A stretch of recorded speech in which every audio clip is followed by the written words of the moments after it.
আসসালামু আলাইকুম প্রিয় দর্শক, শখ থেকে আমি মাহফুজা আফরোজ সবাইকে আমন্ত্রণ জানাচ্ছি। স্পেশাল দিনে প্রিয়জনের জন্য কোনো কিছু করার আনন্দটাই আলাদা। আজ আপনাদের সঙ্গে শেয়ার করব রেড ভেলভেট কেক।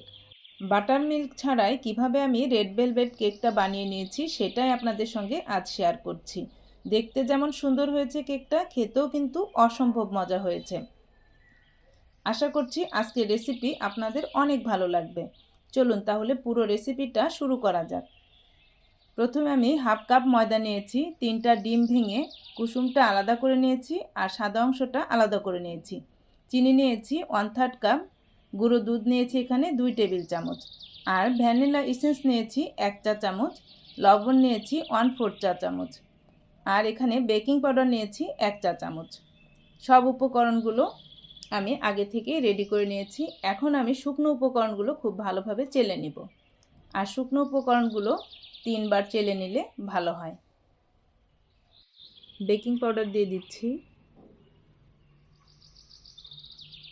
আর দিয়ে দিব গুঁড়ো দুধ। এখন শুকনো উপকরণগুলো খুব ভালোভাবে মিশিয়ে নেব। ভালোভাবে মিশিয়ে নেওয়া হয়ে গিয়েছে। এখন আমি এইভাবে 3 বার চেলে নেব।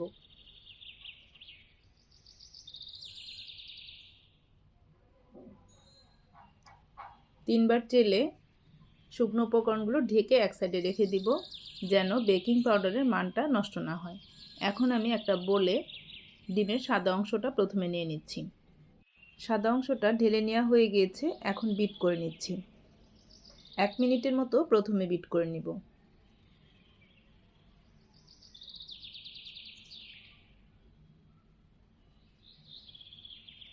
এক মিনিট হয়ে গিয়েছে। এখন আমি অল্প অল্প চিনি দিয়ে আবারও বিট করব। আমি যতটুকু চিনি নিয়েছি ওই চিনিটা 3 থেকে 4 বারে দিয়ে বিট করব।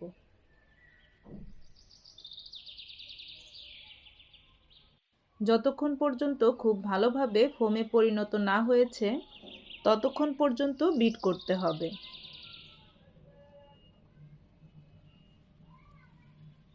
মেরানটা পারফেক্ট হয়েছে কিনা সেটা বোঝার উপায়ও আমি বলে দিব। যতক্ষণ পর্যন্ত ঘন না হয়েছে ততক্ষণ পর্যন্ত বিট করতে থাকতে হবে। মেরানটা আমার প্রায় হয়ে গিয়েছে। এখন আমি মেশিনটা বন্ধ করে আপনাদেরকে হয়েছে কিনা সেটা বোঝার পদ্ধতিটা দেখিয়ে দিচ্ছি। বোলটাকে এভাবে ধরে 1 থেকে 10 পর্যন্ত গুনলে যখন আর নিচের দিকে নেমে আসবে না তখনই বুঝবেন আপনার মেরানটা রেডি হয়ে গিয়েছে। এখন আমি এখানে 3টা কুসুম যে রেখেছিলাম সেটা দিয়ে দিলাম, দিয়ে আরও কিছুক্ষণ বিট করে নেব।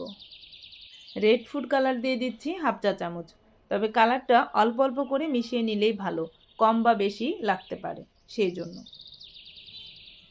কালারটা দিয়ে আবারও আমি বিট করে মিশিয়ে নিচ্ছি। আপনারা যারা আমার চ্যানেলটি সাবস্ক্রাইব করেছেন তাদেরকে অসংখ্য ধন্যবাদ, আর যারা সাবস্ক্রাইব করেন নাই তারা প্লিজ আমার চ্যানেলটিকে সাবস্ক্রাইব করে আমার পাশে থাকবেন।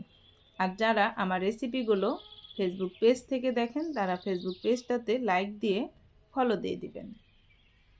কালারটা আমার খুব ভালোভাবে চলে এসেছে। এখন আমি শুকনো উপকরণগুলো 2-3 বারে মিশিয়ে নিব। আর এই কাজটা একটু সাবধানে করতে হবে, যেন ফোমটা ভেঙে না যায় সেই দিকটা লক্ষ্য রাখতে হবে। একদিকে ঘুরিয়ে ঘুরিয়ে কাজটা করতে হবে, তাহলে ফোমটা আর ভেঙে যাবে না। স্ক্রিনে দেখে নিশ্চয়ই বুঝতে পারছেন কাজটা আমি কিভাবে করছি। এই কাজটা একটু সাবধানেই করতে হবে। শুকনো উপকরণগুলো খুব ভালোভাবে আমার মিশিয়ে নেওয়া হয়ে গিয়েছে। এখন আমি মোল্ডে ঢেলে নেব, আর সেজন্য প্রথমে আমি হার্ট শেপের একটা মোল্ড আগে থেকেই বেকিং পেপার দিয়ে রেখেছি। মোল্ডে ঢেলে দিচ্ছি। আমার রেসিপিগুলো ভালো লেগে থাকলে প্লিজ একটি লাইক দিতে ভুলবেন না, আর সম্ভব হলে ফ্রেন্ড এবং ফ্যামিলির সঙ্গে শেয়ার করবেন। ঢেলে দেওয়া হয়ে গিয়েছে। এখন আমি মোল্ডটাকে ঝাঁকিয়ে বাতাসটাকে বের করে দিব। একটা কাঠি দিয়েও ভিতর থেকে বাতাসটা বের করে দিলাম। বের করা হয়ে গিয়েছে। 160 সেলসিয়াস তাপমাত্রায় বেক করে নিব 25 মিনিট। আর 25 মিনিট পরে বের করে চেক করে হয়েছে কি না একটা কাঠি দিয়ে দেখে নিতে হবে। কাঠিটা পরিষ্কার বের হলেই বুঝে নিতে হবে হয়ে গিয়েছে। আর হয়ে যাওয়ার পর যতক্ষণ মোল্ডে ভালোভাবে ঠান্ডা না হয়েছে ততক্ষণ পর্যন্ত কেকটাকে ঢেকে রাখতে হবে, তাহলে কেকটা আর দেবে যাবে না। কেকটা আমার ঠান্ডা হয়ে গিয়েছে, এখন আমি মোল্ড আউট করে দেখাচ্ছি। দেখেন কেকটা কত সুন্দর হয়েছে। কেকটাকে প্রথমে 3টা লেয়ারে কেটে নেব। কেকটা উল্টিয়ে নিলাম। এখন আমি কেকটার উপরের অংশটা প্রথমে কেটে নিচ্ছি। আর এই উপরের অংশটা কেটে ফেলে দিব না, এই উপরের অংশটাই গুঁড়ো করে কেকটাকে সাজানোর কাজে ব্যবহার করব।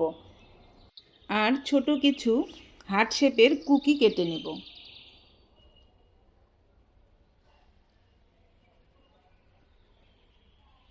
উপরের অংশটা আমার কেটে নেওয়া হয়ে গিয়েছে, এখন আমি লেয়ার করে কেটে নেব। দেখেন ভিতরটাও কত সফট হয়েছে।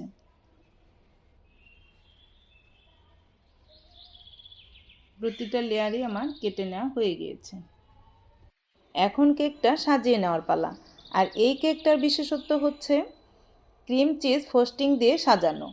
আর এই ক্রিম চিজ ফ্রস্টিংয়ের রেসিপিটা আমার চ্যানেলে দেয়া আছে, আপনারা ইচ্ছা করলে দেখে নিতে পারেন। লিঙ্কটা আমি কমেন্ট বক্সে দিয়ে দিব। প্রতিটা লেয়ারে আমি এভাবে ক্রিম চিজটা দিয়ে দিয়েছি। এখন আমি উপরেও দিয়ে দিচ্ছি, যতটা পারা যায় সমান করে নিব।